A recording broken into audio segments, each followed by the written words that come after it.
तस्वीर में आपने क्या देखा? एक पेड़ के नीचे बैठे कुछ लोग, एक महिला कुछ लोगों को समझाते हुए, गाँव का एक दृश्य। जी हाँ, ये मात्र एक चौपाल नहीं है, बल्कि हमारे देश के पंचायतों का जीता-जागता एक दृश्य है।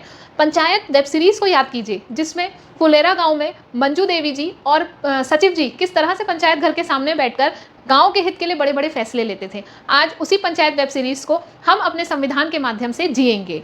हमारा जो ये टॉपिक होगा, इसको हम इस फ्लो चार्ट के माध्यम से समझेंगे। Hello everyone, welcome to the platform of Adda 24/7। बात करते हैं पंचायत की और इसके फ्लो चार्ट की। हम सबसे पहले इसका एक परिचय समझेंगे, जिसमें हम जानेंगे कि लोकतंत्र का विकेंद्रीकरण, डिसेंट्रलाइजेशन ऑफ डेमोक्रेसी किसे कहा जाता है। बार-बार ये प्रश्न पूछा जाता है।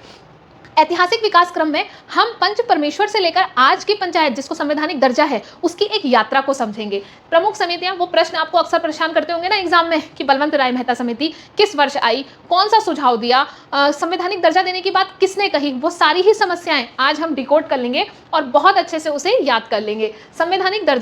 संवैधानिक दर्जे फेल भी हो गए, किस प्रकार से राजीव गांधी की सरकार में संवैधानिक दर्जा हुआ और वो राज्यसभा से पारित ही नहीं हो पाया, और वो कौन सा संवैधानिक दर्जा था जो भारत में लोकसभा राज्यसभा से पास होकर राष्ट्रपति के हस्ताक्षर होकर संवैधानिक दर्जे के रूप में जाना गया, जिसने पंचायतों को कॉन्स्टिट्यूशनल स्टेटस दिला दिया।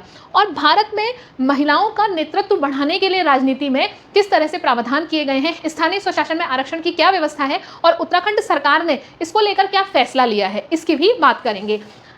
हम सबसे पहले परिचय की बात करते हैं कि आखिर ये स्थानीय स्वशासन होता क्या है, किसको हम लोकल सेल्फ गवर्नमेंट कह रहे हैं। एक इमेजिन कीजिए, एक सिचुएशन इमेजिन कीजिए, आपके गांव की कोई रोड खराब हो गई, या बिजली संबंधी कोई समस्या हो गई, या आपको अपने गांव में सिंचाई के लिए नहर की आवश्यकता है, तालाब की आवश्यकता है। आप क्या करेंगे? या तो आप क्या केंद्र सरकार तक अपनी बात पहुंचाएंगे या राज्य सरकार तक अपनी बात पहुंचाएंगे। अब ये जो प्रोसेस है केंद्र तक, राज्य तक अपनी बात पहुंचाने की, ये एक टफ प्रोसेस है, टाइम टेकिंग भी, और इसमें कुछ पैसा भी लगेगा। अगर कितना आसान होगा अगर आपके स्थानीय स्तर पर भी कुछ ऐसे लोग मौजूद हों कि आप उनसे कहें कि मुझे ये समस्या है, या हमारे गांव की ये समस्या है, हमारे क्षेत्र की हमको इस चीज़ की ज़रूरत है, और वो स्थानीय स्तर पर ही सुलझ जाए, तो कितनी चीज़ें आसान हो जाएंगी। हमारी सरकार ने हमारे लिए इस तरह की व्यवस्था कर दी है। किसके माध्यम से? स्थानीय स्वशासन के माध्यम से, यानी कि सरकार में तृतीय स्थल की सरकार को भी जोड़ा है। इसी को ही हम लोकतंत्र का विकेंद्रीकरण कह रहे हैं, जब सरकार के जो लोग हैं वो आपके पास अपनी पहुंच खुद बना ले। इसी को ही हमने क्या कहा? डिसेंट्रलाइजेशन ऑफ डेमोक्रेसी कहा। लोकतंत्र का विकेंद्रीकरण हम इसी को ही कह रहे हैं। पहले क्या हो रहा था? पहले सरकार तक जब लोग अपनी पहुंच बना रहे थे तो इसको सेंट्रलाइजेशन कहा जा रहा था, केंद्रीकरण कहा जा रहा था। अब जब सरकार आपके दरवाजे तक खुद ही पहुंच जाए, स्थानीय स्तर पर ही आपका जनप्रतिनिधि आपको मिल जाए, तो ये कितना सुलभ होगा। तो हमने अपने लोकतंत्र में लोगों की जन भागीदारी बढ़ाने के लिए, स्थानीय स्तर की समस्याओं को सुलझाने के लिए, लोकतंत्र का विकेंद्रीकरण करने के लिए स्थानीय स्वशासन को इंट्रोड्यूस किया।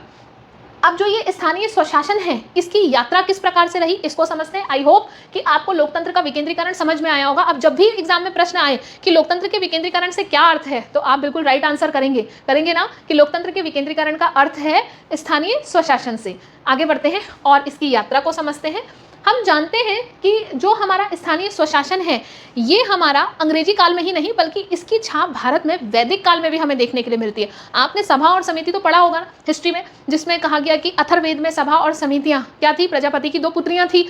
अब ये जो सभा और समिति थी, ये ऐसी व्यवस्थाएं थी जिसको वैदिक काल में पंचायत की जैसी व्यवस्था कहा जाता था। और फिर उसके बाद दक्षिण भारत में चोल डायनेस्टी ने पंचायतों को और मजबूती दी, और धीरे धीरे जैसे जैसे हम मुगल काल में आए, तब भी आपने देखा कि वहाँ पर भी हमारे पटवारी जैसे लोगों की हमने बात करी, चौधरी जैसे लोगों की बात करी, और आधुनिक काल में जब हमने अंग्रेजों की बात करी, तो यहाँ पर सर्वप्रथम बात हुई कब? 1870, और 1884 का जो ईयर है ये इंपॉर्टेंट है। 1870 में लॉर्ड मयो ने वित्तीय विकेंद्रीकरण की बात करी, फाइनेंशियल डिसेंट्रलाइजेशन। अब हमने डेमोक्रेसी के डिसेंट्रलाइजेशन को तो समझ लिया, अब मैम ये क्या होता है हमारा वित्तीय विकेंद्रीकरण, इसको भी समझते हैं। एक बहुत आसान सी घटना से हम इसको जोड़ के समझते हैं। देखिए, 1857 की क्रांति के बारे में आप जानते हैं। 1857 की जब क्रांति हुई भारत में, तो इस क्रांति में भले ही अंग्रेजी लोग जो थे वो सफल हुए इस क्रांति का दमन करने में, लेकिन इससे उनका जो आर्थिक बोझ था वो क्या हुआ? बहुत बड़ा।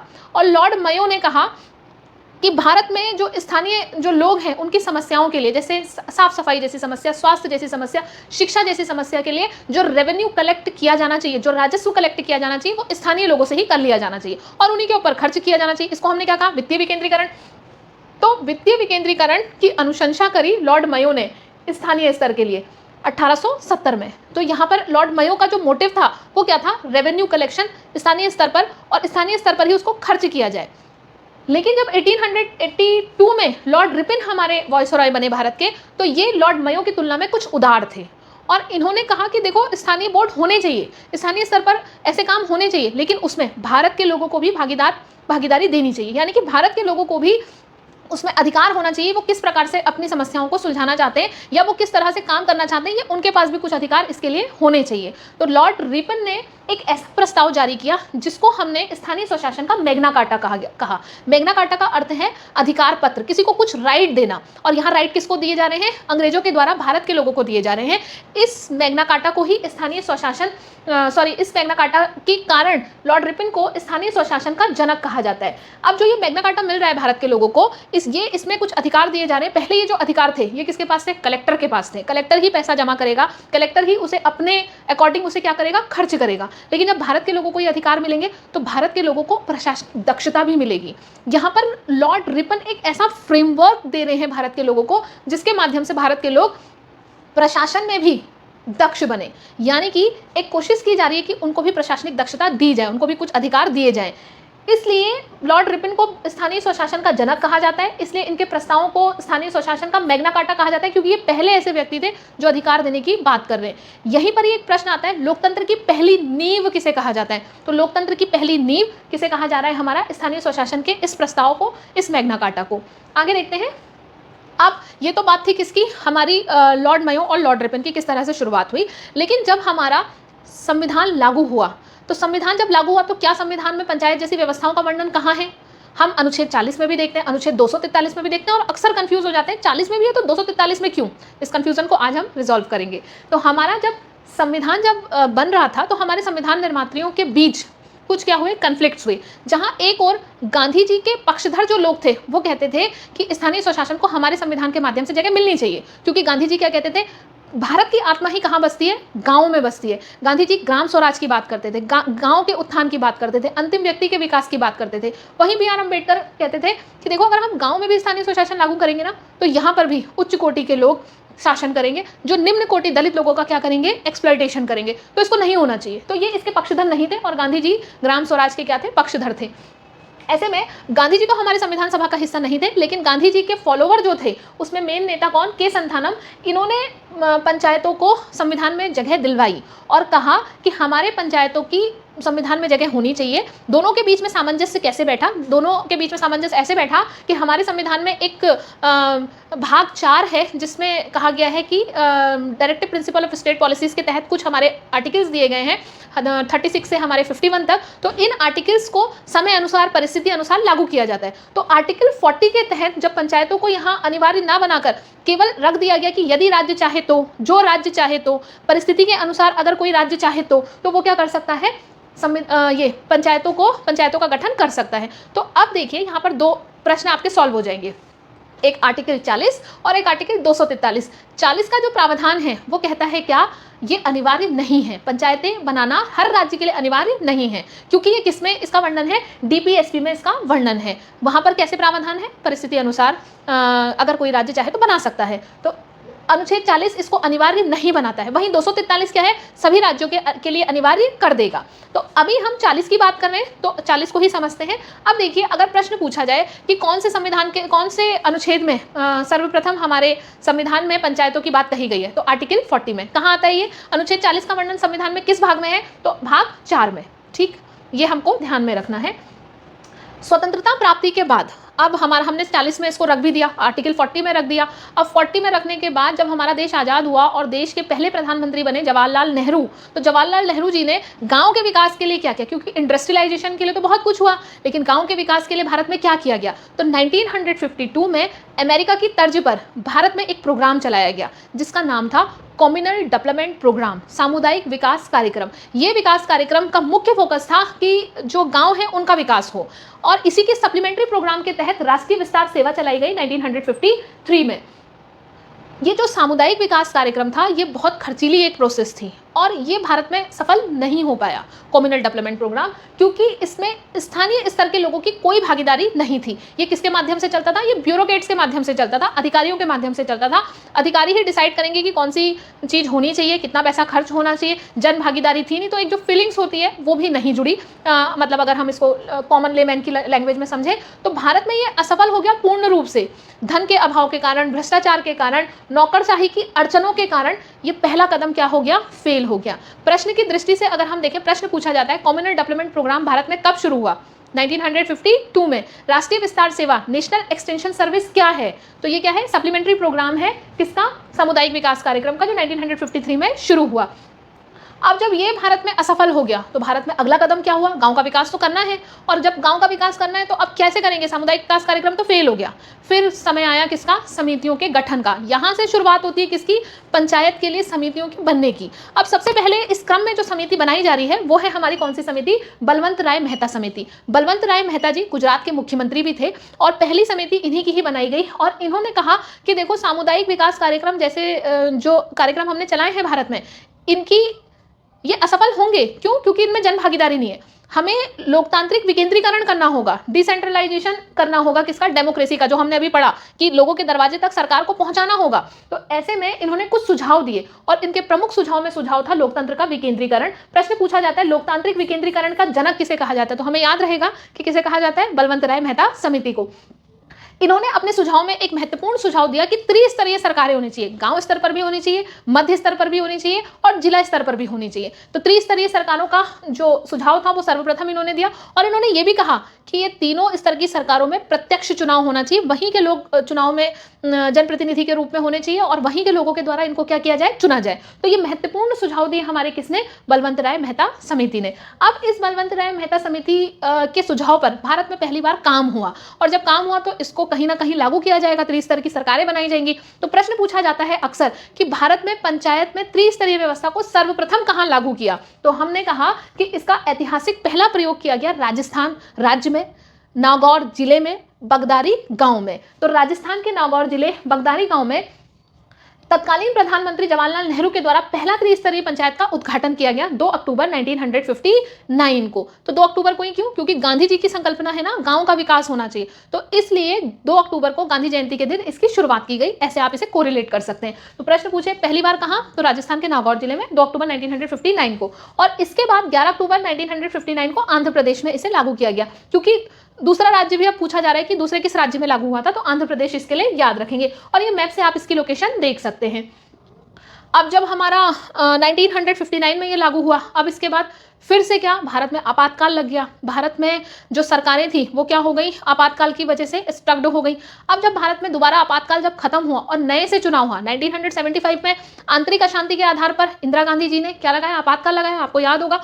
अब जब ये आपातकाल खत्म हुआ 1977 में और चुनाव हुआ, तो 1977 में जनता पार्टी की सरकार आई, और 1977 में ये मृत पंचायत जैसी व्यवस्था जो मृत हो गई थी, इसको जीवित करने के लिए उस सरकार ने फिर से एक समिति बनाई जिसका नाम था अशोक मेहता समिति। इसका ईयर याद रखना है कि कौन से ईयर में ये अशोक मेहता समिति का गठन हुआ, तो हम कहेंगे 1977 में। इनसे भी सुझाव लिए गए और उन्होंने कहा ठीक है, 3 स्तर पर अगर नहीं बनानी है तो 2 स्तर पर होनी चाहिए। जहां बलवंत राय मेहता समिति ने कहा त्रिस्तरीय होनी चाहिए, वहीं अशोक मेहता समिति ने क्या कहा? 2 स्तरीय होनी चाहिए बस। इसमें इन्होंने कहा कि एक होना चाहिए कौन सा? जिला स्तर, और एक होना चाहिए मंडल स्तर। यानी कि जो ग्राम स्तर की बात थी वो इन्होंने क्या कही? ग्राम स्तर। इन्होंने कहा ग्राम स्तर नहीं होना चाहिए, ये नहीं होना चाहिए, बस मंडल होना चाहिए और जिला स्तर होना चाहिए। इन्होंने द्विस्तरीय व्यवस्था की बात कही। ध्यान रखेंगे बिल्कुल कि 2 स्तरीय पंचायत व्यवस्था का सुझाव किसने दिया? अशोक मेहता समिति ने। अब देखिए यहाँ पर मुख्य केंद्र किसको बताया? इन्होंने जिले को बताया। इन्होंने ये भी कहा कि टैक्सेशन की व्यवस्था, टैक्सेशन की शक्तियां भी होनी चाहिए, वित्तीय संसाधन जुटाने के लिए कराधान भी होना चाहिए, टैक्सेशन भी इनके पास अधिकार होना चाहिए कि टैक्स कलेक्ट करें। तो ये अशोक मेहता समिति के प्रमुख सुझाव थे। अभी तक का हमारी पंचायत को संवैधानिक दर्जा नहीं मिला है, अभी तक का ये अनिवार्य नहीं हुई है, और अनिवार्य करना क्या है? जरूरी है। जब यूनिफॉर्मिटी में होगी तभी क्या होगा? अच्छा काम होगा। तो बार बार समितियां क्यों बनाई जा रही है? क्यों? क्योंकि उसमें कुछ कमियां अभी भी बची है, और कमियां इसी वजह से बची है क्योंकि यूनिफॉर्मिटी में नहीं है। आप देखिए 1977 के बाद अगली जो समिति बनाई गई वो थी हमारी जीवी के राव समिति, जो 1985 में बनाई गई, और इन्होंने भी कहा कि जिला स्तर को योजना और विकास की मुख्य धुरी होना चाहिए। जो जिला विकास आयुक्त हैं उनका नया पद सृजित किया जाए। जिले को ही इन्होंने भी क्या किया, फोकस किया। नियमित अंतराल में पंचायती चुनाव कराया जाना चाहिए। इस समिति से भी उतना काम नहीं बना। फिर आए एल एम सिंघवी समिति, ये एक अधिवक्ता थे। तो 1986 में इस समिति का गठन हुआ। ये बहुत इंपॉर्टेंट है ईयर, क्योंकि वहां मिलाने के लिए दिया जाता है कि किस ईयर में कौन सी समिति का गठन हुआ और उसने क्या सुझाव दिए। फिर 1986 में जब एल एम सिंघवी समिति का गठन हुआ तो इन्होंने कहा, इन्होंने बहुत अच्छी बात कही, क्योंकि ये एक वकील थे, उन्होंने कहा संवैधानिक दर्जा दो भाई, पहले संवैधानिक दर्जा दिया जाना चाहिए, तभी कुछ भारत में होगा पंचायतों के लिए। तो इन्होंने संवैधानिक मान्यता देने की बात कही और आर्थिक रूप से पंचायतों को आत्मनिर्भर बनाने की बात कही और गांव के समूह के लिए न्याय पंचायत का गठन हो, यह भी कहा। तो प्रश्न की दृष्टि से बहुत इंपॉर्टेंट है कि संवैधानिक दर्जा दिए जाने की बात किसने कही। तो किसने कही, एल एम सिंघवी ने कही 1986 में। थुंगन समिति का गठन ही इसलिए हो रहा है कि अगर हम इसको पंचायतों को अगर हम संवैधानिक दर्जा दें तो उसका स्वरूप क्या होना चाहिए। तो इस क्रम में थुंगन समिति का गठन किया गया 1988 में और इन्होंने भी संवैधानिक दर्जा के सुझाव को जोड़ दिया। इन्होंने फ्रेमवर्क तैयार किया और इन्होंने कहा कि 5 वर्ष निर्धारित किए जाने चाहिए, कमजोर वर्गों के लिए आरक्षण होना चाहिए, SC ST महिलाओं को इसमें आरक्षण दिया जाना चाहिए।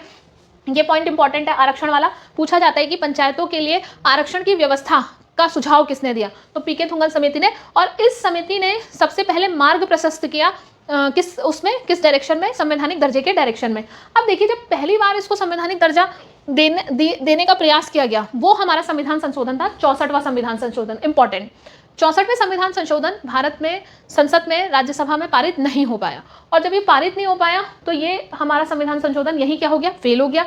पीवी नरसिम्हा राव के ने पुनः प्रयास किया 1991 में। इनमें 64वां संविधान संशोधन हुआ और 1991 में जब राजीव गांधी जी मारे गए तो उसके बाद जब पीवी नरसिम्हा राव जी को प्रधानमंत्री के पद पर रखा गया, जब ये प्रधानमंत्री के पद पर आए तो इन्होंने सबसे पहले राजीव गांधी के जो अधूरे प्रयास थे उनको पूरा करने के क्रम में पहला कदम बढ़ाया और कहा कि पंचायतों को संवैधानिक दर्जा दिया जाए। पूरे भारत की सिंपैथी उस समय पर थी क्योंकि राजीव गांधी जी की मृत्यु हुई थी। तो ऐसे में पीवी नरसिम्हा राव जी का ये जो प्रयास था ये सफल हो गया और 73वां संविधान संशोधन किया गया 1992 में, जिसके माध्यम से पंचायतों को अनिवार्य किया गया। अब हमारी पंचायतें क्या हुई हैं, अनिवार्य हुई हैं और यहाँ पर अनुच्छेद जोड़े गए। अनुच्छेद 243 से 243 ओ तक का हमारे ये संविधान में अनुच्छेद जोड़े गए हैं जो पंचायतों का प्रावधान करते हैं कि किस तरह से पंचायतों में चुनाव होगा, कौन पंचायतों को शक्ति देगा, आरक्षण का क्या प्रावधान है। तो अलग अलग एग्जाम में देखा होगा ना, आप प्रश्न पूछा जाता है 243D किस लिए है, वित्तीय शक्ति पंचायतों को कहाँ से मिलती है, 243I क्या है, तो ऐसे प्रश्न पूछे जाते हैं। तो 73rd कॉन्स्टिट्यूशनल अमेंडमेंट किया गया और इसके तहत हमारे संविधान के भाग 9 में, इससे पहले किस में था, भाग 4 में, आप किस में आ गए जब संवैधानिक दर्जा दिया, तो भाग 9 में 11वीं अनुसूची में अनुच्छेद 243 से 243 ओ तक का। और यहाँ पर जो विषय रखे गए थे पंचायत के लिए, ग्रामीण स्तर के लिए, वो थे हमारे कितने, 29 विषय रखे गए थे। अब जिस दिन ये पंचायत लागू हुई, जिस दिन ये संविधान संशोधन लागू हुआ, वो तिथि थी हमारी 24 अप्रैल 1993। 24 अप्रैल को इस संवैधानिक संशोधन को लागू किया गया। अब इस डेट को याद रखने के लिए हर वर्ष क्या मनाया जाता है, इस डेट में पंचायती राज दिवस के रूप में मनाया जाता है। तो प्रश्न जब भी पूछे 24 अप्रैल का दिन किस तरह से मनाते हैं, तो 24 अप्रैल का दिन हम कैसे मनाते हैं, पंचायती राज दिवस के रूप में मनाते हैं, क्योंकि 1993 में ही हमने इसको क्या किया था, लागू किया था। तो ध्यान में रखेंगे सभी बातें। 73वां संविधान संशोधन भाग 9 अनुच्छेद 243 से 243 ओ तक, 11वीं अनुसूची, 29 विषय, 24 अप्रैल 1993। अमेंडमेंट कब हो रहा है, देखिए 1992 में अमेंडमेंट हो रहा है और लागू कब हो रहा है, ये अमेंडमेंट लागू हो रहा है 1993 में। तो बिल्कुल इसको बहुत अच्छे से याद रखना है क्योंकि एग्जाम का ये प्रश्न है। अब देखिए, जब ये पंचायतों का गठन किया गया तो इसकी संरचना भी बताई गई कि कैसे चुनाव होगा, कौन लोग चुनाव लड़ सकते हैं, ग्राम सभा किसे कहा जाता है, ग्राम पंचायत किसे कहा जाता है। तो यहाँ पर हमने त्रिस्तरीय पंचायत व्यवस्था को लागू किया, जिसमें हमने कहा ग्राम स्तर पर भी होगी, मध्य स्तर पर भी होगी। स्तरीय प्रणाली में 20 लाख से कम जनसंख्या वाले राज्यों को मध्य स्तर से छूट है, तो यहाँ छूट मिलेगी किससे, 20 लाख से कम जनसंख्या वालों को। ग्राम सभा की बात करें तो देखिए, ग्राम सभा क्या होती है, ग्राम सभा होती है कि गांव की मतदाता सूची में वो सभी पंजीकृत मतदाता को क्या कहा जाता है, ग्राम सभा कहा जाता है। यानी कि कोई गांव है, उस गांव की मतदाता सूची में जितने लोगों का नाम है वो सब क्या है, एक ग्राम सभा है। ग्राम सभा निर्वाचित निकाय नहीं है, बल्कि ये लोग कौन है, ये वोट देने वाले लोग हैं। और ग्राम पंचायत क्या है, ग्राम पंचायत निर्वाचित निकाय है, जिनको वोट देकर हम क्या करते हैं, पद देते हैं, जिनको ग्राम प्रधान बनाते हैं। तो वो किसके अंतर्गत आते हैं, ग्राम पंचायत के अंतर्गत। और मत देने वाले लोग किसके अंतर्गत आते हैं, ग्राम सभा के अंतर्गत। तो यहाँ पर रूल्स की अगर हम बात करें तो चुनाव लड़ने की न्यूनतम आयु ग्राम प्रधान के लिए कितनी होनी चाहिए, 21 वर्ष होनी चाहिए। और हम अगर याद करें कि वोट देने की तो 18 वर्ष। कार्यकाल 5 वर्ष तक होना चाहिए, यानी कि पहली बैठक से विघटन होने पर 6 महीने के भीतर चुनाव अनिवार्य। अगर मान लीजिए पंचायत क्या हो गई, विघटित हो गई, तो 6 महीने के अंदर क्या होना, अनिवार्य रूप से चुनाव हो जाना चाहिए। और ये जो चुनाव है ये कितने समय के लिए होगा, जो शेष हमारा समय बचा है, मान लीजिए 1 साल बचा है, तो जो चुनाव हो रहे हैं वो कितने साल के लिए होंगे, 1 साल के लिए होंगे। और विशेष नियम, नवगठित पंचायत केवल शेष बची हुई अवधि के लिए ही कार्य करती है। यदि 6 माह से कम का समय हो तो दोबारा चुनाव कराने की आवश्यकता नहीं है। फिर 6 माह कंप्लीट होने के बाद ही जो नया चुनाव आएगा उसी में ही चुनाव होंगे। तो यहाँ पर कार्यकाल, आयु और ग्राम सभा किसे कहा जाता है, इसे हमने समझा। अब देखिए, जो ये तो 73वें संविधान संशोधन की बात थी, जो किससे संबंधित है, हमारा ग्रामीण स्वशासन से संबंधित है। अगर हम 74वें संविधान संशोधन की बात करें, शहरी स्वशासन की बात करें, तो ये भी 3 स्तर पर ही हुआ। और इसके लिए भी 3 स्तर जोड़े गए, जिसमें हमने कहा नगर पंचायत, नगर पालिका और नगर निगम। अब इस 74वें संविधान संशोधन से क्या क्या चीज़ें बदली, जैसे हमने 73 में कहा भाग 9 जुड़ा, तो यहाँ 74वें के लिए क्या जुड़ा, भाग 9 को जुड़ा। वहाँ 243 ए से लेकर 243 ओ तक का, तो यहाँ 243 पी से लेकर 243 जेड जी तक हमारे अनुच्छेद लागू किए गए। यहाँ 18वीं अनुसूची जोड़ी गई, यहाँ पर हमारी 18 विषय जोड़े गए। और जो हमारी अनुसूची थी वो हमारी कौन सी अनुसूची, वो 12वीं अनुसूची जोड़ी गई, जिसमें हमारे कितने विषय रखे गए, 18 विषय रखे गए। और इसका उद्देश्य स्थानीय स्वशासन को सशक्त बनाना, नगर पालिकाओं को, नगर निगम को, और एक ऐसा पारदर्शी प्रशासन सुनिश्चित करना जो हमारे नागरिकों के क्या हो, विकास के लिए आवश्यक हो। तो ये हमारा 74th कॉन्स्टिट्यूशनल अमेंडमेंट था। यहाँ पर हमें 73 और 74 को इस तरह से समझना होगा कि वो ग्रामीण स्वशासन के लिए और ये किसके लिए, शहरी स्वशासन के लिए। अब देखिए, यहाँ से जो प्रश्न बनते हैं वो बनते हैं हमारे आर्टिकल से रिलेटेड। जैसे 73वें संविधान संशोधन के तहत जो आरक्षण का प्रावधान है वो किसके तहत किया जाता है, तो हम यहाँ पर याद कर लेंगे एक ट्रिक के माध्यम से। देखिए, जो ग्राम सभा का गठन है वो 243 ए से है, तो हम याद रखेंगे ए से असेंबली, क्या, गठन। अब जो हम बी की बात करें तो त्रिस्तरीय पंचायतों का गठन, यानी कि ग्राम स्तर, मध्य स्तर और जिला स्तर। तो हम ऐसे याद कर लेंगे कि ये हमने एक वो देखा, पिरामिड देखा, और उसकी किस तरह से उसकी बिल्डिंग है। तो बी से उसका हम याद कर लेंगे कि संरचना कैसी है। यहाँ पर गठन की जगह पर क्या हो जाएगा, संरचना की बात हो जाएगी। आगे आरक्षण, ये है इम्पॉर्टेंट, यहाँ से प्रश्न पूछा जाता है। तो जो हमारी 243 डी है उसमें कहा गया कि पंचायतों में SC ST महिलाओं के लिए 1/3 आरक्षण का प्रावधान होगा सामान्य तौर पर। लेकिन अगर कोई राज्य चाहे तो वो अपने राज्य में इस आरक्षण को बढ़ाकर भी दे सकता है। कितने प्रतिशत तक, 50% तक। तो यहाँ स्थानों का आरक्षण जो है उसका वर्णन है इसमें 73वें संविधान संशोधन, यानी कि ग्रामीण स्तर पर 243 डी के तहत। तो रिजर्वेशन को डिप्रेस्ड क्लास या डिप्राइव्ड क्लास से याद रखेंगे, 243 डी। 243 ई पंचायतों का कार्यकाल, यानी कि ई कहने का मतलब है, आप ऐसे याद रख सकते हैं कि एक्सपायरी कब हो रही है इनकी, या ई से आप ईयर भी याद रख सकते हैं। वैसे तो वाई से ईयर होता है, लेकिन ई से भी आप इसको कनेक्ट कर सकते हैं। तो 243 ई पंचायतों का कार्यकाल, 243 जी पंचायतों को शक्ति कहाँ से मिलती है, तो ये शक्ति पंचायतों की कार्य करने की शक्ति जो 29 विषय हैं वो हैं। तो जी से याद रखेंगे शक्ति। पाले जी खाने से क्या आती है, शक्ति आती है, तो वो जी से आप याद रख सकते हैं। 243 आई यानी कि इनकम। तो 243 आई के तहत राज्य वित्त आयोग का गठन किया गया है। और ये प्रश्न भी अक्सर पूछा जाता है कि जो पंचायतों को जो वित्त दिया जाता है वो किसके तहत, राज्य वित्त आयोग के तहत। 243 के तहत इलेक्शन, क्योंकि पंचायत राज्य सूची का विषय है और पंचायत का चुनाव कराने का जो अधिकार होता है वो किसके पास होता है, राज्य निर्वाचन आयोग के पास होता है। इसका भारत के निर्वाचन आयोग से कोई लेना देना नहीं है। तो प्रश्न पूछा जाता है कि पंचायत में चुनाव कौन कराता है, तो कौन कराता है, राज्य निर्वाचन आयोग कराता है। इसी तरीके से जैसे हमने 73वें संविधान संशोधन की बात की, भाग 9 अनुसूची 11 अनुच्छेद 243 से 243O तक का, और इसके महत्वपूर्ण अनुच्छेद ठीक इसी तरह से हमारे 74वां संविधान संशोधन भी है, भाग 9 को 12वीं अनुसूची 243P से 243ZG तक का। तो यहाँ 243Q नगर पालिकाओं का गठन, T नगर पालिकाओं में आरक्षण, तो T से याद रखेंगे आरक्षण, W से याद रखेंगे शक्तियाँ, 243Y से वित्त आयोग, 243ZA से नगर पालिकाओं के चुनाव, ZD 243ZD जो है ये जिला योजना समिति से संबंधित है। तो ये हमारे लिए जो है, जैसे ये हमने ट्रिक से याद किए, आप इसके लिए भी क्या कर सकते हैं, ट्रिक बना सकते हैं। तो ये हमारे इम्पोर्टेंट संशोधन हैं। जब हमने संविधान में संशोधन किया और पंचायतों को भारत में अनिवार्य किया, तो उसके बाद किस तरह से हमारे संविधान में कहाँ कहाँ पर चीज़ों को जोड़ा गया।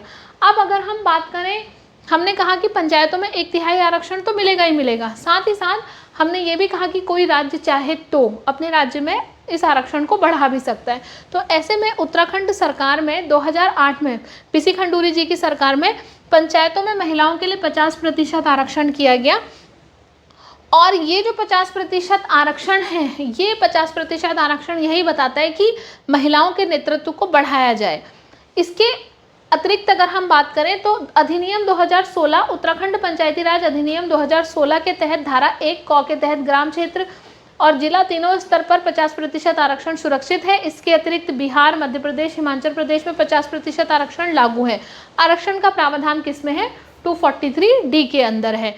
तो इसी के साथ ही हम कह सकते हैं कि हमने पंचायत की पूरी व्यवस्थाओं को जान लिया, ऐतिहासिक क्रम को जान लिया, इम्पॉर्टेंट फैक्ट्स को जान लिया, जो हमारे पंचायत का जो संविधान संशोधन करके जहाँ पर हमारे संविधान में इसे जोड़ा गया उसके मुख्य प्रावधान को जान लिया। तो अब इससे ज़्यादा क्या चाहिए हमें, हमने अपने एग्ज़ाम को पंचायत वाले टॉपिक के पॉइंट ऑफ व्यू से पूरी तरीके से तैयार कर लिया है। तो आगे हम इसके MCQ करेंगे। Thank you so much, next class में मिलते हैं।